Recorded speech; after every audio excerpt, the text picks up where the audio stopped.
할렐루야. 네.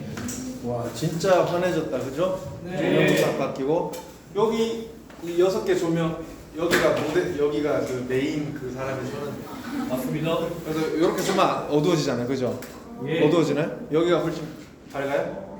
그래서 예. 여기 잘 쓰세요, 여기 인도하시는 분들. 예. 이렇게 딱 쓰시고 이 조명 이렇게 하라고 한 거니까 잘 쓰시고 또 이 바닥이 너무 환해서 조금 부담은 되는데 금방 때가 좀 질 수도 있을 것 같아가지고 그리고 장판입니다, 여러분. 그래서 찍히면은 이렇게 되게 못나지죠. 그러나 우리 청년부는 장판보다 소중한 존재이기 때문에 찍어도 괜찮습니다. 벌써 공사하면서 그 신주영 집사님이 저기 어디 제가 찍힌 거 봤는데 저 찍혔던데요 하니까 신주영 집사님이 와 박성희가 찍었다고 막 하더라고요. 소문이 자자하던데 제가 성희한테 따졌더니 성희가 엄청 억울한 목소리로 저는 그날 일하러 오지도 않았습니다. 그 소문은 박성희로 다 났고 진상을 조사해봤더니 우석이가 찍었다고 하더라고요. 우석이가 맞죠. 그래서 지금 우석이가 장판을 찍었고 성희 형제가 다 이제 뒤집어 쓰고 있는 중입니다. 그래서 이게 항상 선입관이 중요하기 때문에 이 소문을 아마 잘 이게 못 바꾸고 있지만 신주영 집사님 뇌리에는 이제 박성희로 바뀌어버렸습니다. 네, 아유 참 완전히 또 새롭고 너무 좋네요. 아까 축복할 때도 너무 좋고 뒤에서 이제 축복하는데 너무 참 위로와 사랑이 많은 공동체다 이런 마음. 저도 또 하나님 위로를 많이 느끼고 뒤에서 있었는데. 저기 민성 형제랑 저기 시진이랑 서로 축복하는 모습이 굉장히 인상적이었어요. 그래서 민성이는 새신자 같은 표정으로 서 있고 시진 형제가 가서 막 축복을 그래서 완전히 역할이 바뀌었던데. 그래서 민성 형제 얼굴을 내가 유심히 봤더니 굉장히 포크페이스를 잘 유지하네요, 민성 형제. 근데 입꼬리만 살짝 올라갔다 내려갔다. 지금 방금 이제 표정이 좀 웃었어요. 네, 자, 우리 청년부 너무 또 오랜만입니다. 여러분 기도해 주셔서 감사하고 그리고 뭐 제 소식은 일단은 죽지 않습니다. 안 죽으니까 너무 걱정하지 마시고 그리고 하나님이 너무 좋은 타이밍에 발견을 하게 해주셨어요. 그래서 좀 많이 이렇게 혹이 생각보다 커졌답니다. 커져가지고 이게 문제가 이제 커져서 옆으로 이제 막 퍼지면 문제가 되는데 가장 먼저 이제 가까운데 퍼지는 데가 그 성대 쪽에 이렇게 이제 퍼진대요. 그러면 이제 목소리가 안 돌아온답니다. 그걸 다 이제 제거를 해야 되기 때문에 그래서 목소리가 성형제 이렇게 바뀐대요. 그러면 이제 저는 이제 말씀 사역자로 부름 받았는데 그 평생 그렇게 할 생각 좀 답답하더라고요. 이렇게 기도했는데. 그래서 처음 진단했을 때 그게 좀 애매했고 이제 더 정밀하게 하니까 완전 거의 3개월만 지나도 목소리가 이제 잃는. 그런데 요 타이밍에 발견을 해서 너무 이제 감사한 거죠.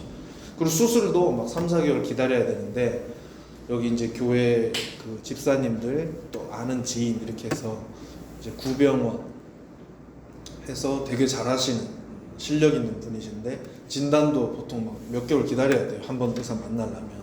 근데 그 다음날 저녁 해갖고 바로 만나고 수술도 3-4개월 보통 기다려야 되는데 그러면은 이제 저희 케이스는 이제 안 좋은 케이스 때문에 최대한 빨리 잡아야 돼서 한 달 안에 해주신다 하셨어요. 그래서 8월 첫째 주 이렇게 이제 하게 될 것 같습니다. 그래 기도해 주시고 네 그래서 이제 요새 이렇게 청년부랑 내가 청년부 교육자가 맞나 싶을 만큼 같이 하는 게 너무 없는 것 같아가지고 좀 그랬는데 또 이제 수련회 때도 저는 좀 이렇게 요양을 해야 되는 상황이 됐어요. 그래서 그 전에 최대한 많이 일을 해놓고 다 분배를 해놓고 할 테니까 또 여러분 현장에서 은혜 많이 받고 또 청년들 많이 또 섬겨주시고 이렇게 하기를 부탁드립니다. 네, 하나님의 동력자들이라는 제목으로 말씀의 은혜를 나누겠습니다. 로마서 16장 4절 네, 한 절 말씀 우리 한 목소리 한번 읽겠습니다. 시작.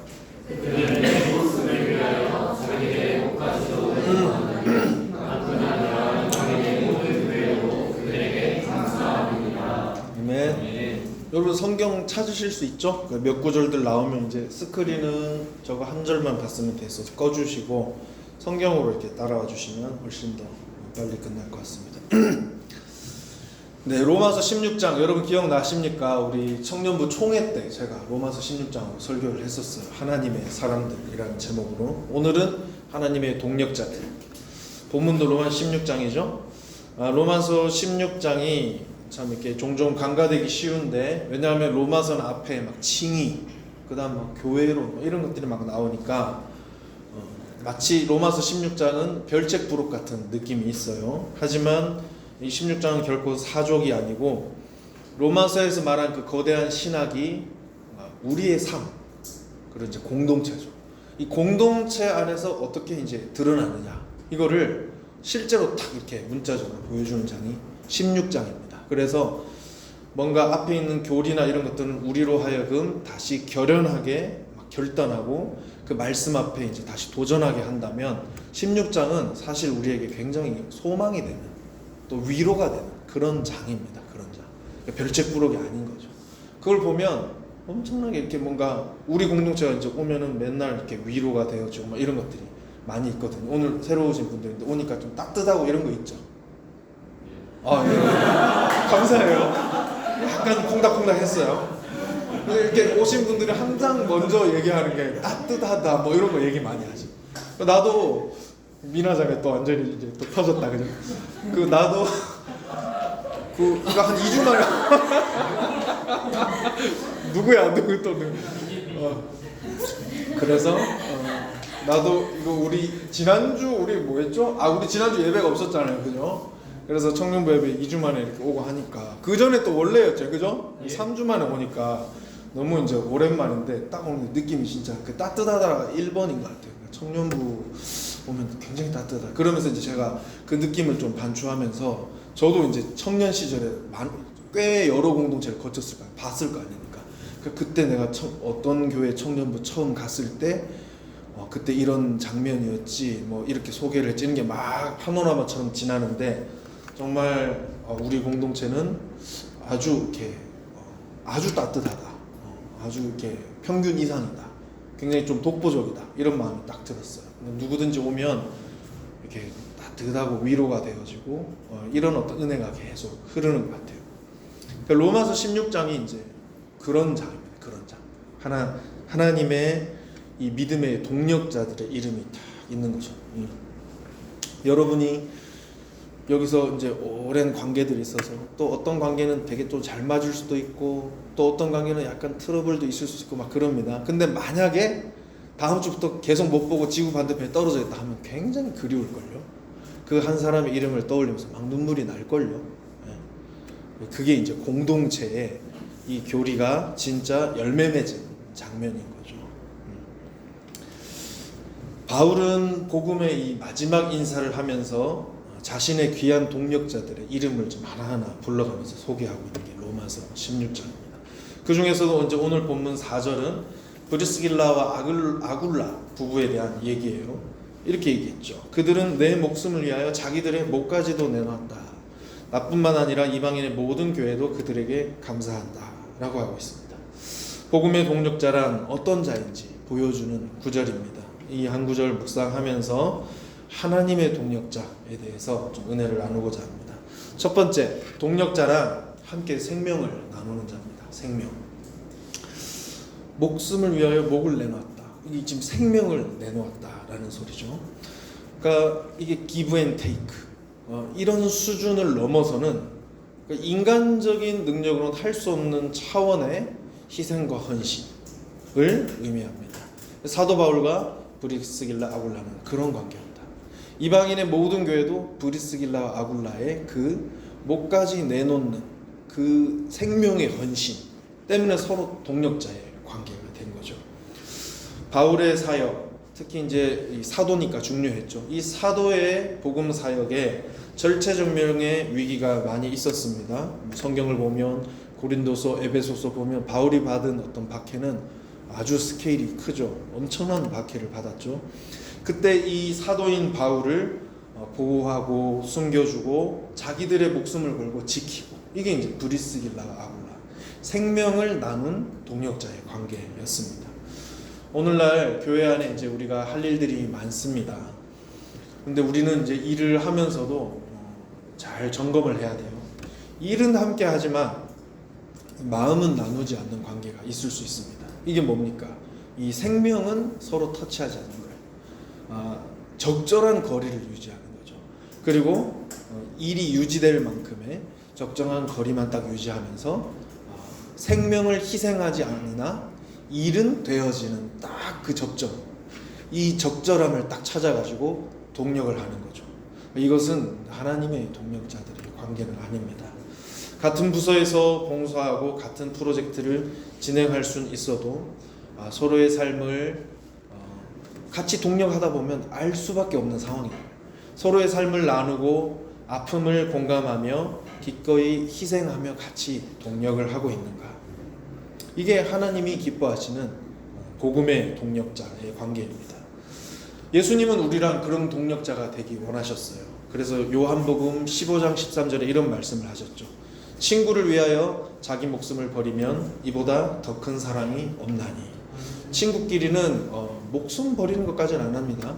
이 세상의 인간관계를 보면 부모가 자녀를 위해 목숨을 버리는 일은 왕왕 있습니다. 그러나 대부분 그 목숨을 희생하는 관계는 드물죠. 그리고 예수님은 이 말씀을 하실 때 이제 십자가 지기 전이었는데 제자들의 입장에서 예수님은 뭐라 해야 될까요? 완전 뭐 그냥 어마어마한 제왕이었어요. 어마어마한. 그러니까 이분이 제자의 입장에서 예수님을 따라다닐 수 있는 특권, 내가 예수님을 섬길 수 있는 특권, 예수님이 나한테 이거 해라 저거 해라 명령하고 이렇게 해라 저렇게 해라 가르칠 수 있는, 가르침을 받을 수 있는, 명령을 받을 수 있는, 이게 이제 특권이었지, 예수님이랑 똑같은 어떤 수준에서 서로 동력하고 친구가 되고 이런 거는 뭐 생각도 안 해본 그런 상태입니다.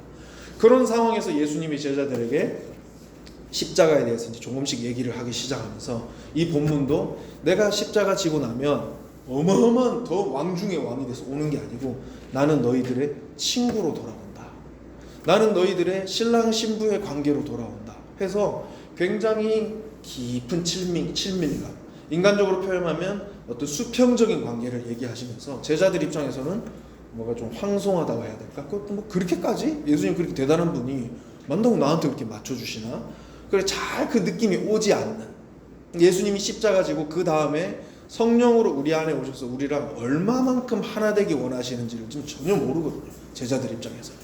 근데 예수님은 그 십자가의 목적이 분명하시기 때문에 이 제자들에게 계속 이런 힌트를 주시는 것입니다. 예수님은 제자들이랑 그리고 우리랑 친구가 되기 원하십니다. 동력자. 그런데 어떤 친구냐? 서로 이제 적절한 거리 관계에서 서로 기브 앤 테이크 할 수 있는 그런 세상적인 친구가 아니고 어느 순간 딱 이 거리감이 딱 깨뜨려지면 배신이 딱 돼버리는, 관계가 깨진 이런 친구 말고 아주 한쪽에서 일방적인 친구. 우리는 예수님이라는 친구분에 대해서 의리가 너무 약합니다. 배신자 중에 배신자예요.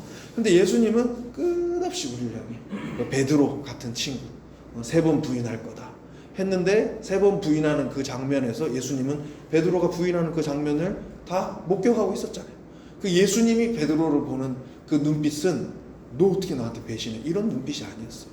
다 알고 계셨고 다 예상하고 계셨고 그것까지 지려고 지금 십자가 지고 가고 있는 거고, 그렇게 배반한 베드로에게 결국 먼저 찾아가셨고, 그러니까 한쪽에서 굉장히 일방적인, 그걸 이렇게 표현하죠. 친구를 위하여 자기 목숨을 버리면 이보다 더 큰 사랑이 없나니. 최고의 사랑, 이보다 더 큰 사랑이 없는 최고의 사랑을 우리에게 주시는 친구 예수님. 예수님이 먼저 우리에게 이 세상이 범접할 수 없는 동력자가 되어주셨습니다. 이 예수님과 이제 동력을 하기 시작하면 그 예수님의 본을 받고 그 예수님의 발자취를 따라가게 되면서 나도 누군가에게 그런 친구, 나도 또 다른 누군가에게 그런 동력자가 되어줄 수 있는 그런 사람으로 성장하게 됩니다. 예수님의 본 때문에, 예수님의 십자가 사랑 때문에, 예수님이 오신 그 성령의 충만함 때문에 우리도 그런 동력자가 될 수 있습니다. 사도 바울은 예수님을 그렇게 만났던 것 같아요. 예수님이랑 주종 관계가 아니고, 물론 노예라고 표현도 하죠. 그러나 예수님과의 동력자의 관계에서 이 복음을 맡은 사도였습니다. 그래서 사도 바울은 또 다른 누군가를 항상 그렇게 섬겼고 그렇게 길러냈고 그도 사도 바울을 똑같이 그렇게 동력자로 대우했죠. 이 관계들이 우르르 나오는 게 로마서 16장입니다. 7절에 보면 로마서 16장 7절에는 안드로니고 그 다음 유니아라고 나옵니다. 이들은 나보다 먼저 그리스도 안에 있는 자다. 10절에 아벨레는 그리스도 안에서 인정함을 받은 자다. 13절에 루포와 그의 어머니는 곧 내 어머니다. 루포의 어머니가 사도 바울의 어머니였습니다. 성경에 그렇게 나오죠? 그럼 이제 족보가 어떻게 되는 겁니까? 루포랑 사도 바울이 이제 이복 그게 되는 거예요. 막장 드라마.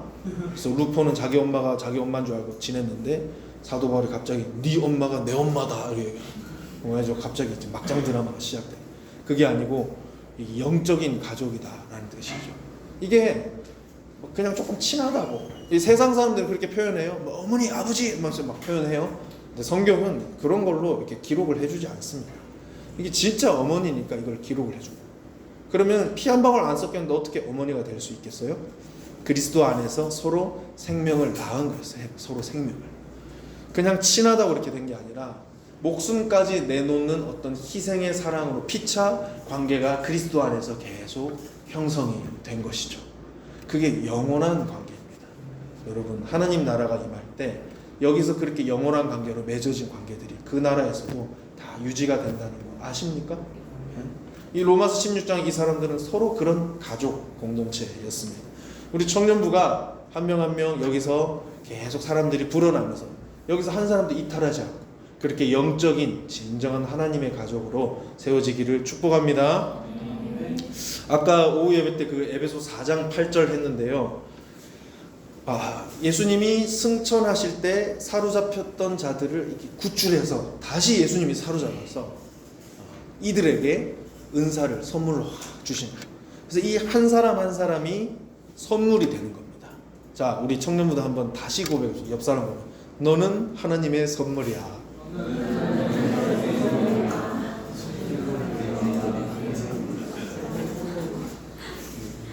또 안 한 사람한테 반대로 당신은 하나님의 선물입니다.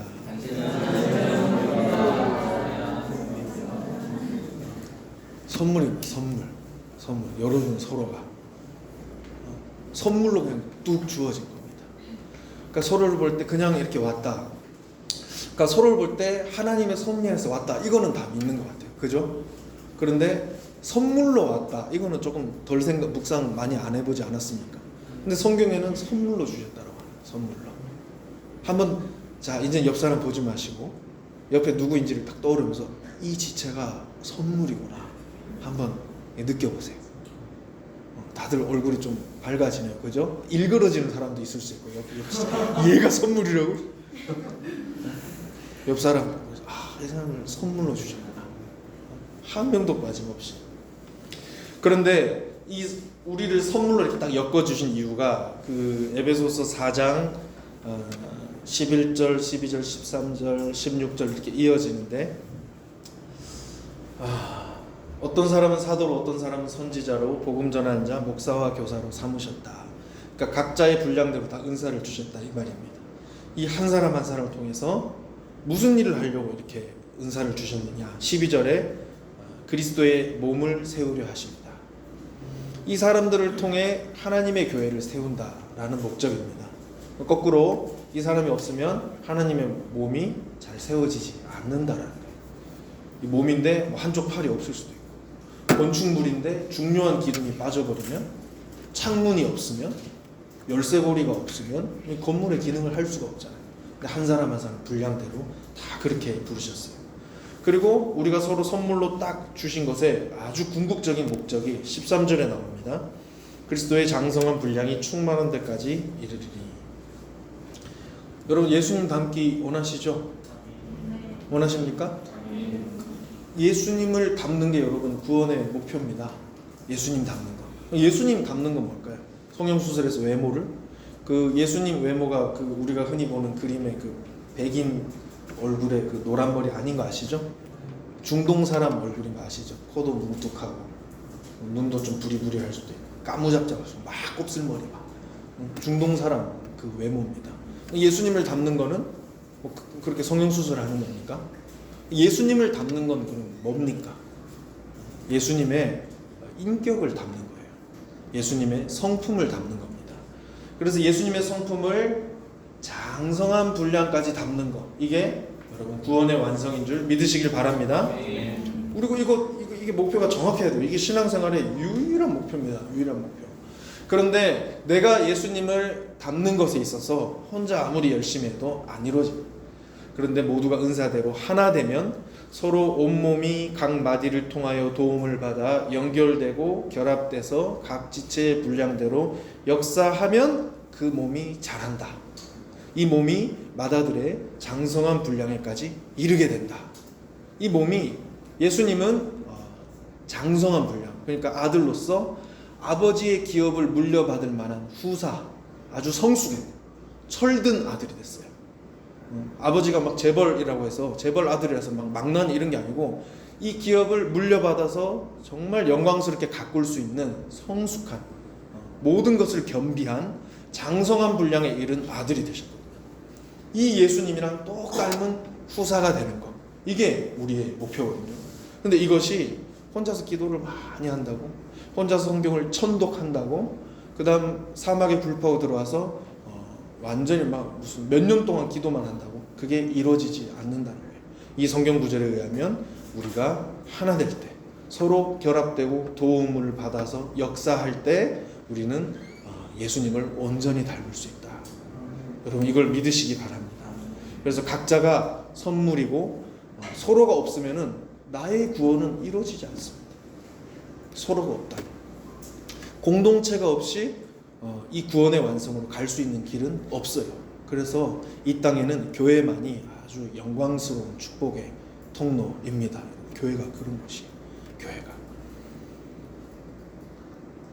나는 이 복음과 교회를 위해서 기꺼이 희생할 준비가 되어 있습니까? 나의 편안함을 넘어서 하나님의 영광을 위해서 나의 시간, 물질, 재능 그리고 생명까지도 희생해서 내어줄 수 있는 진정한 동력자 여러분 되실 준비가 되어 있습니까?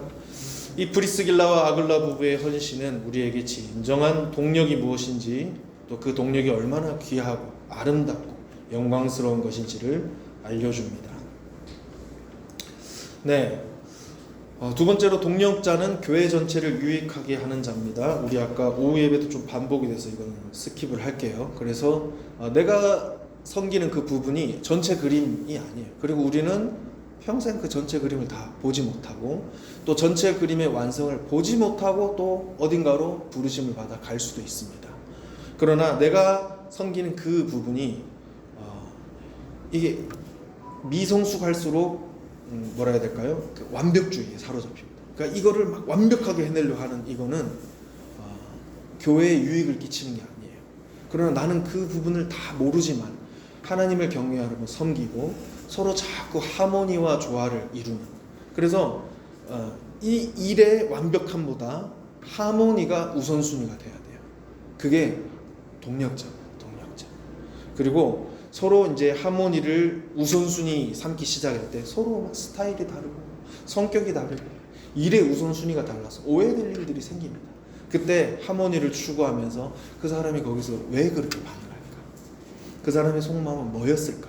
기도하며 먼저 생각해 볼 수 있는 그런 어떤 마음의 여백. 그리고 거기서에 대해서 생각만으로 절대 끝이면 안 돼요. 자, 여러분 조금 이렇게 외향적인 사람은 방금 말한 이 기능이 좀 떨어집니다. 그리고 자기의 어떤 주관을 밀어붙이는 것은 훨씬 기질적으로 유리해요. 이런 사람일수록 자기 것을 자꾸 내려놓고 하모니를 우선시하는 것을 자꾸 훈련하셔야 됩니다. 반대로 좀 내향적인 사람들은 성격 자체가 그래가지고 자기 걸 내세우기보다 좀 하모니를 우선순위하는 게 훨씬 더 기질적으로 잘 될 수가 있어요. 그런데 이 내향성 사람들의 함정이 뭐냐면, 하모니를 우선순위 한답시고 그 사람은 이런 마음일 거야 라고 이제 양보하고 또 혼자 생각해서 또 내려놓고 자기 걸 내려놓고 이러면서 막 끙끙대. 그러다가 나중에 막 폭발해. 그 자체는 아주 귀한 거지만 거기서 멈추면 안 됩니다. 반드시 어디로 전진해야 되냐면 내가 그 사람의 어떤 하모니를 이루면서 막 이런 궁금한 것도 막 혼자 이제 묵상하고 내 걸 내려놔 보되 반드시 소통해야 돼. 소통.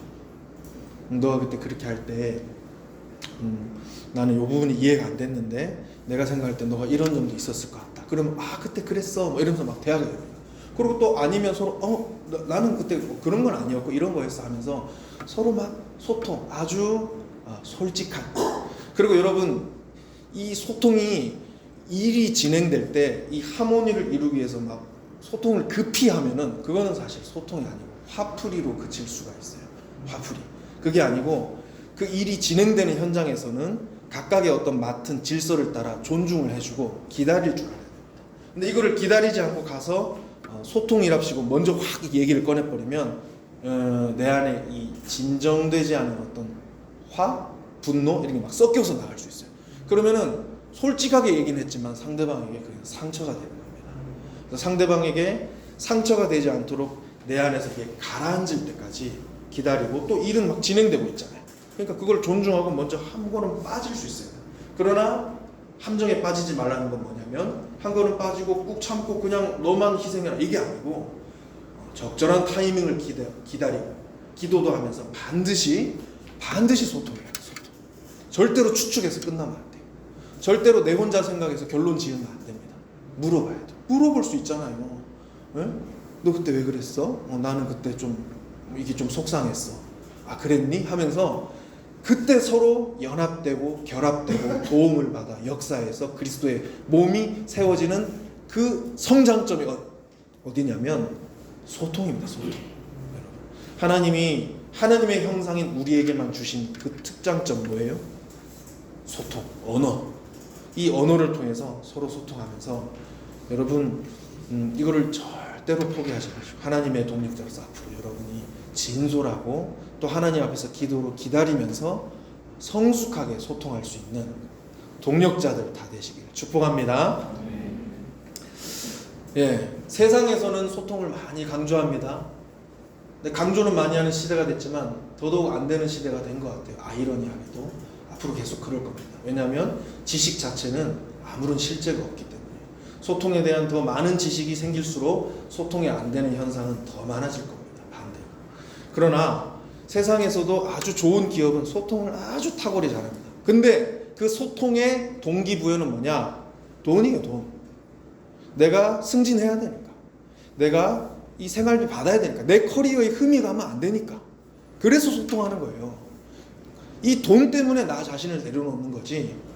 나 자신을 아주 순수하게 내려놓는 희생은 세상에 없습니다. 그러나 교회 안의 소통은 진짜 내 자신을 십자가 사랑과 은혜 안에서 내려놓는다. 나보다 남을 더 낮게 여기는 이 소통이에요. 그게 성경이 우리에게 제시하는 소통입니다. 이것을 우리가 계속 추구하고 기도하면서 포기하지 않고 낙심하지 않고 나아간다면 우리에게 서로 아주 이 소통이 하나가 되어지는 그런 하나님 나라가 임하게 될 거고, 하나님은 인류가 딱 뭉치려 할 때 이 인류를 딱 그냥 흩어버리는, 아주 간단했죠. 그냥 언어 바꿔버리면 되잖아요. 바벨탑에서 소통 불가능. 그러나 우리는 하나님의 나라의 그 영광과 능력 안에서 소통을 진정으로 해내고, 다른 그 어떤 공동체보다도 여기는 위로와 따뜻함과 아주 본질적인 소통이 있는 곳이구나, 이런 느낌. 우리가 막 김창욱씨처럼 탁월하게 비치지 않더라도 우리가 그걸 향해 막 해내려고 하는 모습, 그리고 자꾸 열매가 맺혀지는 모습, 이곳에 오면 세상과 다른 어법이 이 공동체에는 있구나, 이런 것들. 여러분, 이것이 진정한 빛과 소금이고, 여러분, 이게 진정한 전도인 줄 믿으시길 바랍니다. 동력자는 이름 없이 빛나는 그리스도의 증인이다. 그래서 숨은 공로자가 된다라는 것입니다. 말씀을 맺겠습니다. 오늘 로마서 16장 4절은 우리에게 누군가를 위해 생명을 다해 헌신할 수 있는 동력자인가? 나의 헌신은 나의 완벽함을 위한 것인가, 아니면 공동체의 유익을 위한 것인가? 이런 질문을 우리에게 합니다. 예수님은 우리에게 오셔서 목숨을 버리고 우리를 구원하셨고 친구가 되셨고 영원하고 완전한 동력자가 되어주셨습니다. 우리도 예수님과 함께 동력함으로 우리도 그런 동력자들, 그리고 우리 공동체를 통해 더 많은 하나님의 사람들, 하나님의 동력자들을 낳는 그런 복된 대은 청년회 되시기를 예수님의 이름으로 축복합니다. 아멘. 우리 말씀 기억하시면서 함께 찬양하고 합심해서 기도하시겠습니다.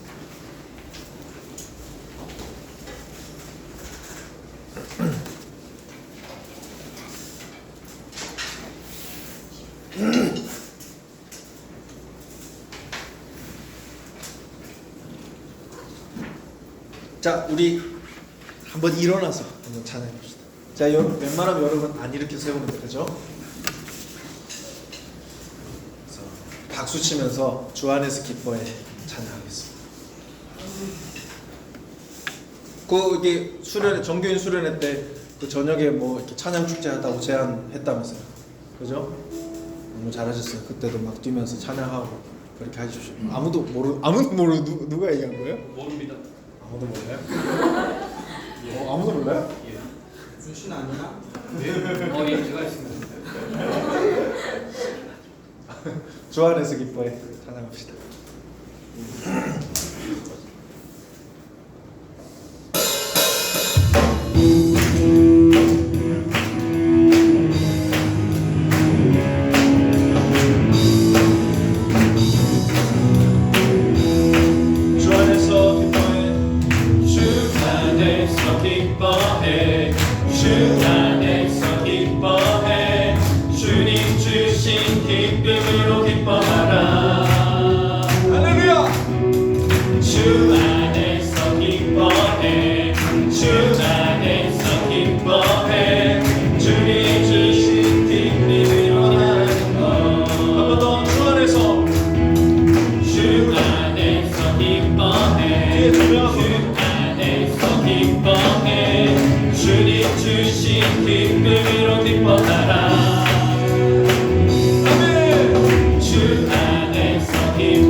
주님 바라볼 때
주시니 우리의 힘은 주를 기뻐하니까 기뻐 춤을 추며 기뻐 춤을 추며 크게 소리 높여 살아계신 주의 이름 내 마음 다해 찬양해 주를 바라볼 때 새 힘 주시니 우리의 힘은 주를 기뻐하니까 나누고 포도의 없어도 주님과 함께 하시니 나는 기뻐하고 즐거워하리로다 무화과 나무 마르고 포도 열매 없어도 가사를 묵상하세요 함께 하시니 나는 기뻐하고 즐거워하리로다 무화과 나무 마르고 포도 열매 없어도 주님과 함께 주님 한 번만으로 만족하겠습니까? 즐거워하리로다 기뻐 춤을 추며 크게 소리 높여 살아계신 주의 이름 마음 다해 찬양해 주를 바라볼 때 새 힘 주시니 우리의 힘은 주를 기뻐하니까 주를 기뻐 춤을 추며 크게 소리 높여 살아계신 주의 이름 내 마음 다해 찬양해 주를 바라볼 때 새 힘 주시니 우리의 힘은 주를 기뻐하니까 할렐루야 하나님 아버지, 무화과 나무 마르고 포도 열매 없어도 기뻐할 수 있는 나의 신앙 되게 하여 주시옵소서. 네, 여러분 그 상황이 진짜 오면 잘 안 돼요. 잘 안 됩니다. 혼자 아무리 의지력이 좀 세면 조금 더 오래 가는 거고 절대로 안 됩니다. 이게 성경 이 가사대로. 그런데 공동체가 있으면 가능한 거예요. 아멘. 그게 교회를 통해서만 하나님 그리스도가 피값 주고 산 몸된 공동체 통해서만 된다고 성경에 교회는 그렇습니다. 그리고 그것은 진짜 맞아요. 그리고 우리가 어느 정도인지 몰라도 이미 경험하고 있습니다. 우리가 모이면 위로를 얻고 다시 힘을 얻어 또 나의 삶으로 나아가고 그런 셀로, 그런 청년부로, 그런 교회로 또 뭐 그런 임원회, 그런 또 셀 리더들 또 그런 또 오랜 어떤 동력자의 어떤 관계들 이런 것들이 계속 이렇게 로마서 16장처럼 하나하나 만들어져 가고 있는 거죠. 우리 가정에도 여러분이 그런 동력자고 하나님 아버지 이 힘을 우리가 더 많이 누리게 하여 주셔서 하나님 아버지의 이 영광스러운 그리스도의 몸된 교회 안에서 하나님을 기뻐하고 즐거워하며 찬양하는 이 경배가 우리에게 넘쳐나게 하여 주시옵소서. 무화과 나무 마르고 포도 열매 없는 인생의 상황 가운데 왔을 때 그러나 하나님 그것을 능가하는 신앙의 열매를 그 기쁨을 소망을 위로를 경험하는 우리들의 삶이 될 수 있도록 앞으로의 신앙의 여정이 될 수 있도록 주님 우리를 축복하여 주시옵소서. 서로를 선물로 주심에 감사하며 그런 동력자들로 빚어져가는 우리 모두 되게 하여 주시옵소서. 우리 한번 주의 이름 부르짖고 함께 기도하시겠습니다. 주여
저희와 청년부를 위해서 기도하겠습니다. 담임 목사